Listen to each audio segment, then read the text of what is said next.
Vamos a continuar con la presentación de hemorragia intracraniana en el recién nacido de pretérmino y recién nacido de término. El ultrasonido cerebral es la técnica más usada para el diagnóstico y el cribado de anomalías en el cerebro del neonato y lactante. Generalmente se utiliza la fontanela anterior como ventana acústica. Podemos también utilizar ventanas acústicas adicionales, que podría ser la posterior, la mastoidea y la temporal, que permite una mejor valoración del parénquima occipital, de las astas occipitales de los ventrículos laterales y de la fosa posterior. ¿Qué debemos buscar en un cerebro cuando estamos con un recién nacido? Debe realizarse un estudio completo y sistemático del cerebro. Hay que valorar las diferentes estructuras anatómicas, tener pendiente la maduración y surcación cerebral, si es acorde a la edad gestacional. Vamos a tener la corteza y la sustancia blanca, si están bien diferenciadas. Valoración de la ecogenicidad de tálamo y los núcleos de la base. Vamos a tener pendiente, como nos habló la doctora Fernández, tamaño y morfología del sistema ventricular. Vamos a valorar el espacio subaracnoideo y valoración de la línea media. Vean ustedes la gran cantidad de indicaciones de la neuroultrasonografía y del Doppler con imagen de flujo color. Nos vamos a concentrar ahora en el recién nacido menor de 32 semanas de edad gestacional o menos de 1.500 gramos y en el paciente de término. En la charla inicial hablamos de encefalopatía hipóxico-isquémica o asfixia perinatal moderada a severa. La hemorragia peri e intraventricular es la causa más común de hemorragia intracraniana en el periodo neonatal y es característica del recién nacido de pretérmino.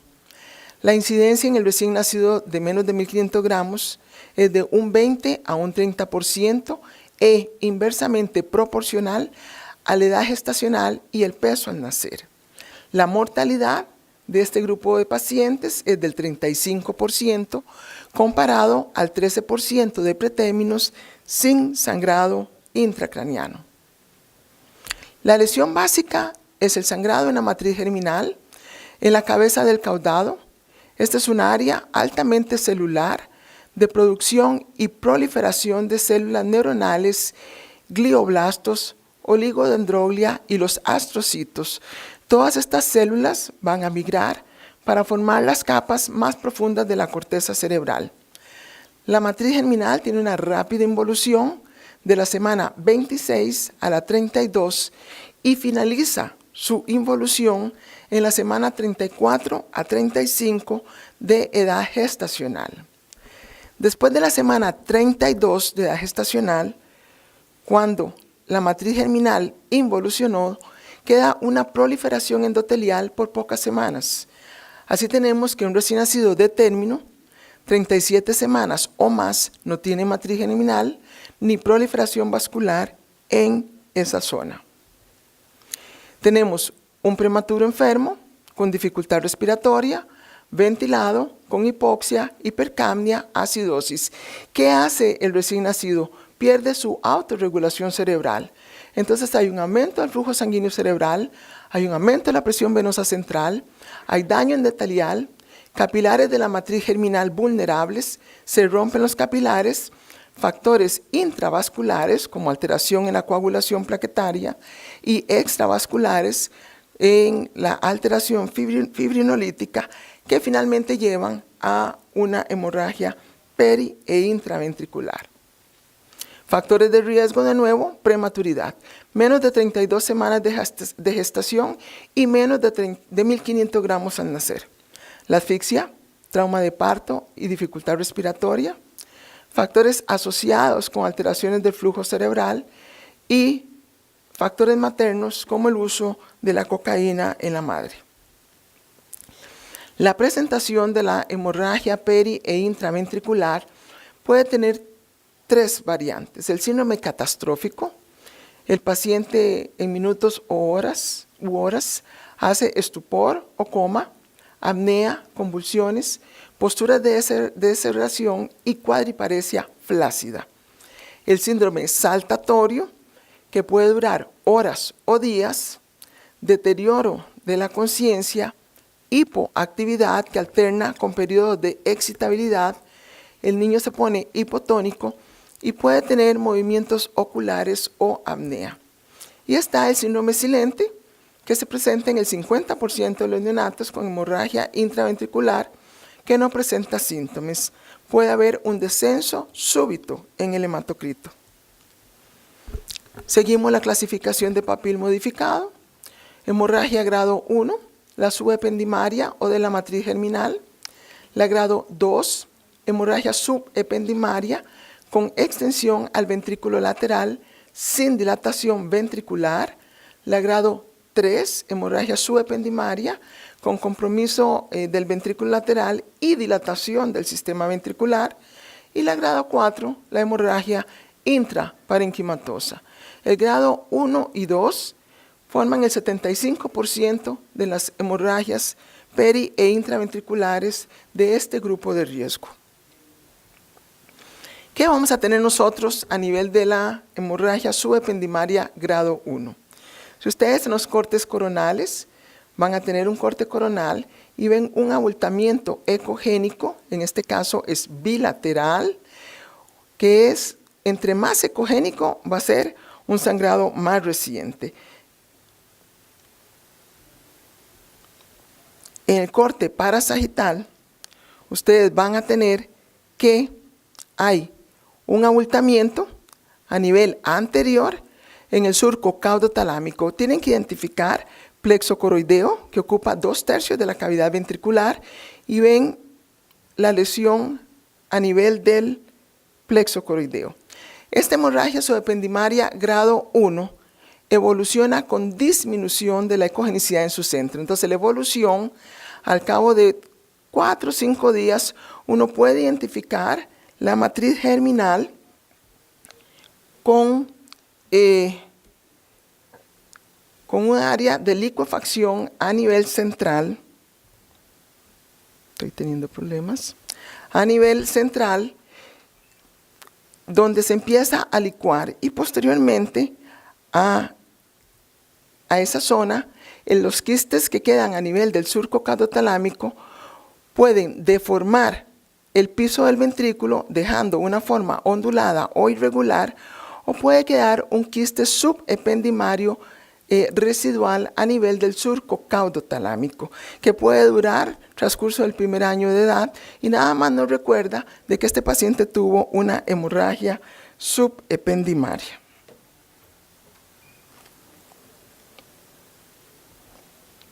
La hemorragia subependimaria, estos son ejemplos de hemorragia en el primer cuadro. Hay abultamiento bilateral de sangrado grado 1. En el segundo cuadro podemos tener que el plexo coroideo lo identifican 2/3 de la cavidad ventricular, y a nivel del surco caudotalámico, hemorragia subependimaria ecogénica, no tan ecogénica como lo ve uno en las primeras 24 horas. En el tercer cuadro podemos tener una hemorragia subependimaria grado 1 izquierda, y tenemos una hemorragia subependimaria e intraventricular grado 2 derecha. Entonces, la hemorragia intraventricular grado 2 tiene el sangrado subependimario con ruptura del epéndimo con sangre en el sistema ventricular. Escaso o forma un molde de todo el ventrículo, como ustedes pueden ver en el segundo cuadro. En el primer cuadro tengo una hemorragia subependimaria grado 1 izquierda con una grado 2 intraventricular derecha. Siempre va a ser un sangrado hiperecogénico homogénea.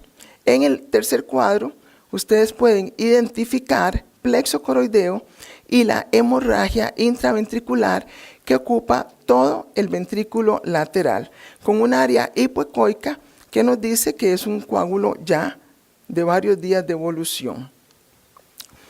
El coágulo intraventricular se organiza se hace heterogéneo por retracción del mismo.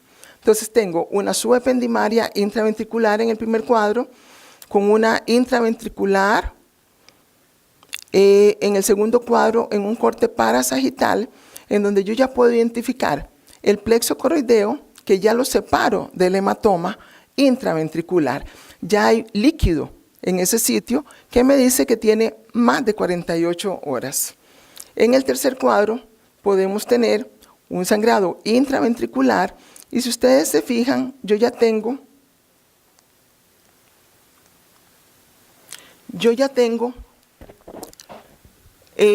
un área de necrosis a nivel del ventrículo lateral. Esto me dice nuevamente que este coágulo ya está haciendo retracción del mismo, se pone heterogéneo y que tenemos más de 72 horas de evolución de esa hemorragia. En este primer es muy importante que ustedes identifiquen el surco caudotalámico, plexo coroideo e identifican la hemorragia intraventricular. Ustedes el plexo coroideo siempre lo van a ver 2/3 de la cavidad ventricular. No tiene por qué irse hacia adelante, siempre tienen que ver si es un sangrado lo que estamos teniendo. Y además de eso, yo veo esta asta occipital que tiene algún contenido. Hemorragia en un corte coronal, intraventricular, parcialmente organizada, hemorragia intraventricular de varios días de evolución, plexo coroideo, lleno el cuerno occipital y sangrado intraventricular. Otro ejemplo de una hemorragia intraventricular. Vean esta imagen. Esta imagen yo veo que tengo un plexo coroideo, veo un ventrículo lateral que está un poquito prominente, redondea las astas anteriores, ya eso me incomoda, y a nivel del asta occipital y temporal tengo un contenido denso. En este caso, tengo el sangrado adherido a plexo coroideo con una asta occipital llena y una asta temporal. Varios días de evolución, muchos días de evolución de este sangrado. Y en este otro caso tengo el hematoma formando el molde del ventrículo con sangrado a nivel del ventrículo lateral y veo plexo coroideo separado de ese hematoma. Entonces, ¿qué nos interesa?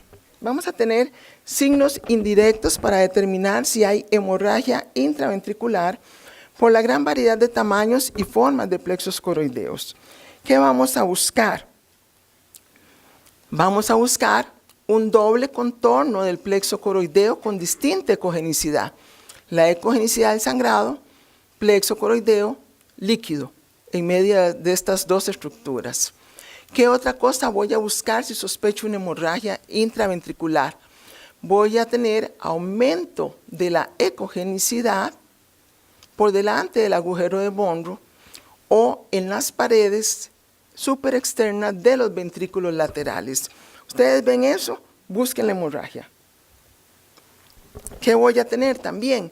Voy a tener unas paredes ventriculares engrosadas e hiperecoicas por la ventriculitis química que me produce este sangrado intraventricular. No siempre es muy claro la hemorragia intraventricular, sobre todo en las primeras horas. Entonces, este reforzamiento de estas paredes les indica a ustedes que hay algo más. Y por supuesto, vamos a usar las ventanas adicionales que permite una mejor valoración del parénquima occipital, de las astas occipitales de los ventrículos laterales y de la fosa posterior. Este es un paciente que a través de la fontanela anterior tiene algo subependimario, este surco caudotalámico no está completamente limpio. Tengo algo de reforzamiento de esa pared del ventrículo. Veo un plexo coroideo, me llama la atención esta zona.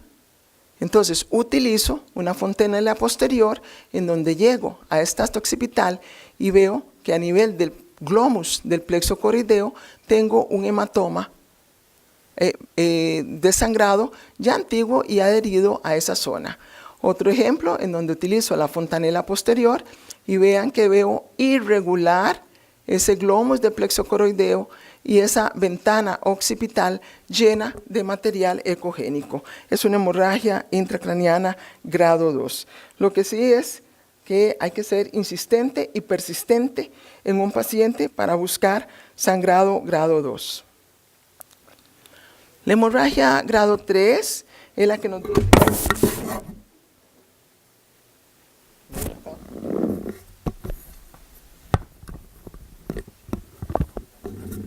La hemorragia grado 3 es la que nos dice que hay dilatación ventricular, la sangre se organiza formando uno o varios coágulos irregulares y heterogéneos. Entonces aquí vamos a encontrar la dilatación del sistema ventricular, no solo sistema ventricular, sino que ustedes tienen que ver ese parénquima cerebral. Vean ustedes, el parénquima cerebral es muy, muy importante en el pretérmino. Hay dilatación de las astas anteriores de los ventrículos, hay un contenido ecogénico dentro del ventrículo lateral. Este es un corte parasagital, plexo coroideo, un sangrado intraventricular con dilatación de los ventrículos laterales. En este cuadro, eso es importante, tengo el ventrículo lateral dilatado y vean ustedes una hemorragia antigua, porque lo que tengo es necrosis del hematoma intraventricular formando ese molde. Hay dilatación de astas occipitales. Otro ejemplo de hemorragia grado 3, dilatación de los ventrículos laterales, restos de sangrado intraventricular bilateral con una prominencia de las astas occipitales adheridos a la pared. Aquí el coágulo se empieza a fragmentar, hay un coágulo fragmentado a nivel del asta temporal y un coágulo adherido al asta occipital y todavía tengo un hematoma formando el molde de ese ventrículo. Puede ser no tan evidente, pero ustedes tienen una ventrículomegalia, hay un reforzamiento de la pared de esos ventrículos laterales, el epéndimo está reforzado, veo un parénquima cerebral que tiene pobre definición de surcos, no hay una adecuada diferenciación entre la sustancia blanca y gris, es un niño muy pequeño y a nivel del asta occipital del ventrículo lateral derecho tengo un hematoma parcialmente organizado que lo pueden ustedes separar de plexo coroideo. Un ejemplo más de una hemorragia grado 3, sangrado intraventricular.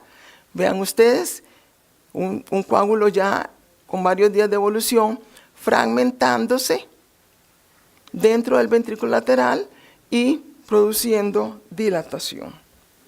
Ya la doctora nos habló del hidrocéfalo poshemorrágico. Nada más mencionar que la dilatación del sistema ventricular va a ser por aumento de la producción del líquido cefalorraquídeo, por irritación química por el sangrado, va a ser obstrucción en la circulación del líquido cefalorraquídeo por coágulos y disminución en la reabsorción en las vellosidades aracnoideas y en los corpúsculos de Paccioni por líquido cefalorraquídeo con fibrina y detritos. Solo el 25% de los pacientes que tienen una hemorragia intracraniana grado 3 van a requerir una derivación ventrículo-peritoneal. Entonces, ustedes tienen que identificar bien en estos pacientes si están haciendo un hidrocéfalo poshemorrágico en el recién nacido de pretérmino, las astas occipitales. Las astas occipitales son las que primero se dilatan en el pretérmino. Van a ver este aspecto balonizado de los ventrículos laterales y como mencionaba la doctora, el Doppler por compresión de los vasos, si hay hipertensión, vamos a tener un índice de resistencia elevado, lo que nos dice que este paciente va a requerir una derivación ventrículo-peritoneal que va a seguir evolucionando su hidrocéfalo poshemorrágico. Si el Doppler es normal y no hay aumento del perímetro cefálico, hablamos de atrofia cerebral. Si ustedes por casualidad, que ya es muy difícil en esta época que uno no cuente con Doppler, una forma indirecta es ver el tipo de ventrículo que tenemos. las astas anteriores se achatan y ustedes ven que se hace una muesca a nivel del asta occipital, lo que nos dice que va a estar disminuyendo la presión del ventrículo. En hemorragia intraparenquimatosa grado 4, que es de las más severas, siempre va a cursar con un sangrado intraventricular. Entonces ustedes tienen un sangrado intraventricular y si ustedes se fijan, tengo una zona ecogénica, que la evolución de este paciente fue la siguiente. Tengo un infarto frontoparietal, tengo el ventrículo lateral, que ya es prominente, y tengo el área periventricular con licuefacción del parénquima. Vean ustedes esta zona que ya está licuada con áreas más quísticas. Esta es la evolución de una hemorragia, de un infarto, de una hemorragia intracraniana grado 4, para que finalmente a los 4 meses de edad, en este niño que pesaba 1500 gramos, tengo una porencefalia, que en este caso no está comunicando a ventrículo, un ventrículo lateral izquierdo que se ve prominente pero que no está dilatado. La evolución es que este quiste porencefálico se incorpora al ventrículo y se forma una asimetría ventricular.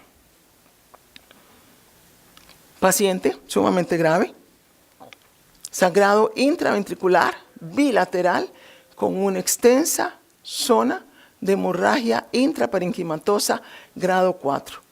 Vean, este paciente probablemente falleció porque el sangrado era muy extenso, muy inestable el niño, muy pequeño, probablemente menos de 1000 gramos. Esta es una lesión también, una hemorragia grado 4, en un paciente, una lesión frontotemporal extensa que fue evolucionando desde la parte central hacia la periferia para formar después un quiste porencefálico. La hemorragia era tan extensa que nos desvía la línea media y comprimía más bien el ventrículo lateral. Hemorragia grado 4. Vean ustedes, siempre hay dilatación de los ventrículos laterales. Podemos tener un hematoma hacia la porción del atrio del ventrículo para formar un quiste porencefálico con dilatación de los ventrículos. Hemorragia grado 4 extensa todavía con restos de sangrado intraventricular, haciendo una gran porencefalia y una asimetría ventricular. Otro paciente con un sangrado extenso. Vean ustedes el coágulo, el hematoma intraparenquimatoso en el hemisferio cerebral derecho. Producía desviación de la línea media. El ventrículo lateral estaba comprometido en ese sitio y producía desviación de la línea media por hipertensión. Un ejemplo más de las hemorragias grado 4. Vean ustedes, este paciente nos hizo 2 episodios. Uno, hizo un primer infarto hemorrágico con un sangrado intraventricular, porque yo puedo decir que aquí hay una dilatación del ventrículo lateral derecho, probablemente hizo alguna porencefalia, y del hemisferio cerebral izquierdo, posteriormente en la evolución y en el seguimiento, tengo un sangrado de diferente edad, con licuefacción del parénquima y un área de un sangrado intraparenquimatoso.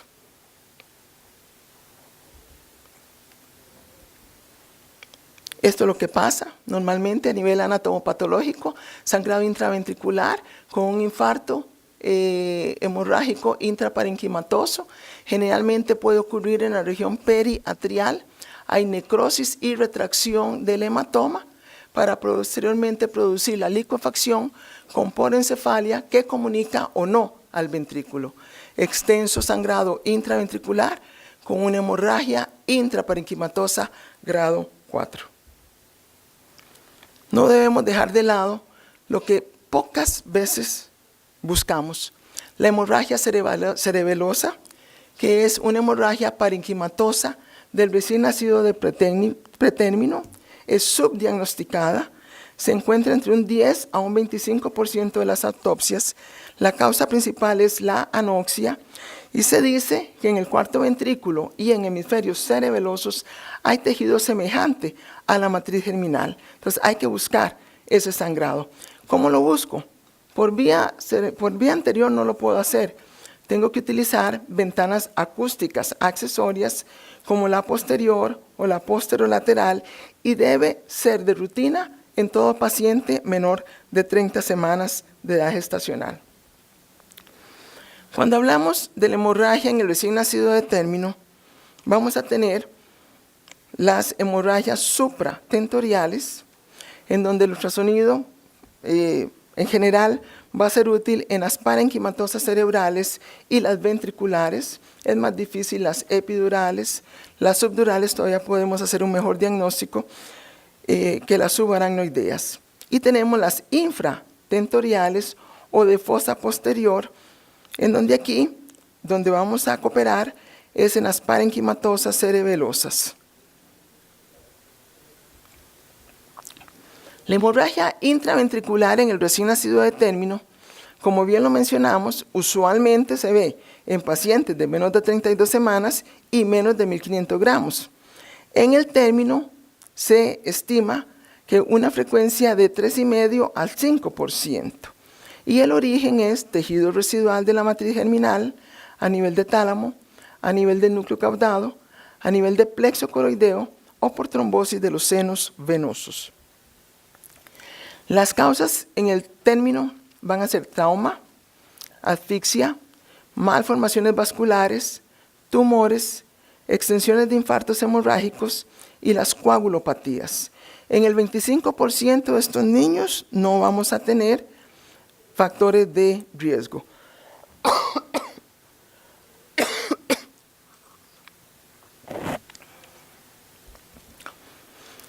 En el recién nacido de término con sangrado intraventricular, el 50% sangra en las primeras 24 horas, el 90% en las primeras 72 horas y puede no ser evidente hasta 4 semanas postnatales.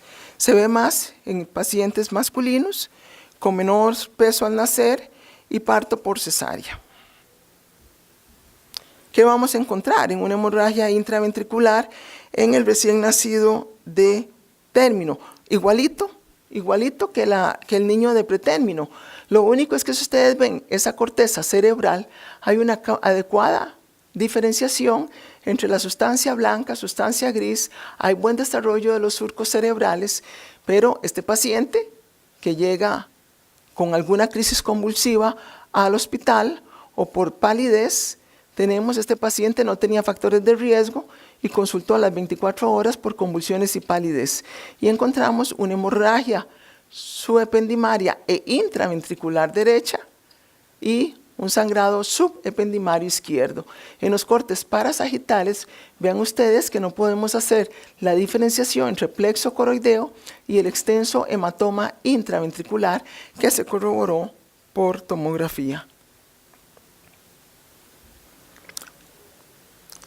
Recién nacido de término con un Apgar 910 que inicia poco después del nacimiento, convulsiones, irritabilidad y rechazo al alimento. En este paciente lo que encontramos es una hemorragia intraventricular que proyectaba hacia la región de tálamo. Este paciente le dimos mucho seguimiento, no nos coincidía con muchas cosas, se veía la hemorragia intraventricular, posteriormente hace una ventriculomegalia por atrofia, pero a nivel de tálamo nos sigue quedando la lesión intraparenquimatosa en ese paciente.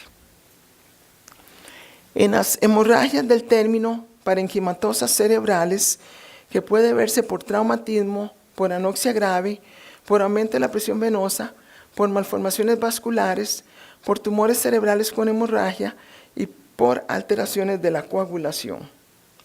Entonces, tenemos que un término, vamos a buscar hemorragia y necrosis, nuevamente en núcleos de la base, en el diencéfalo, especialmente en los tálamos. Entonces, este es un paciente que tiene un área ecogénica a nivel de tálamo izquierdo, Vean ustedes cuando hacen los cortes parasagittales, esta zona ecogénica, que es un sitio frecuente de sangrado en el término. La evolución, la ventrículomegalia con la licuefacción del parénquima central. Este es el mismo paciente. En este caso, su trazo espectral era normal, el Doppler color era normal y evolucionó con un área hipoecoica y posteriormente un área quística porencefálica en el área talámica. Si es una hemorragia reciente, ustedes van a buscar una lesión hiperecogénica bastante homogénea que tiene bordes irregulares. Vean ustedes este sangrado extenso en un término. En la primera semana de la hemorragia hay organización del tejido necrosado, hay retracción del coágulo y vamos a tener una masa heterogénea con zonas hipoecogénicas por necrosis y cavitación. Entonces, en este paciente empiezan ustedes a identificar, ya les llama la atención la ventrículomegalia, la asimetría ventricular, ven el hematoma, el sangrado en un término, empieza igual que lo hace el pretérmino, licuefacción desde la parte central hacia la periferia. Este paciente en este momento tenía 26 días de edad. Vean la extensa lesión que estamos viendo a nivel del hemisferio cerebral derecho, produciendo desviación de la línea media. En las próximas semanas evoluciona como evoluciona cualquier sangrado intraparenquimatoso. Vamos a formar un quiste porencefálico que puede o no comunicar al sistema ventricular. Así tenemos que la hemorragia de la matriz germinal intraventricular, el 85 al 90% de las hemorragias de la matriz germinal se abren hacia el sistema ventricular. El 15% de los pretérminos con hemorragia intraventricular desarrollan infarto hemorrágico periventricular. En el 20% de los neonatos, la hemorragia intraventricular está presente en la primera hora de vida y del 60 al 70% de los prematuros sangran en las primeras 6 horas de edad. El pronóstico de las hemorragias, la grado 1 y grado 2, el desarrollo neurológico es excelente. En la hemorragia grado 3, sin leucomalacia periventricular, la mortalidad es de menos del 10%, de un 30 a un 40% tienen secuelas neurológicas, y la grado 4, con hemorragia intraventricular, con infarto hemorrágico periventricular o leucomalacia periventricular, la mortalidad es del 80% y el 90% de ellos tienen secuelas neurológicas severas. Muchas gracias.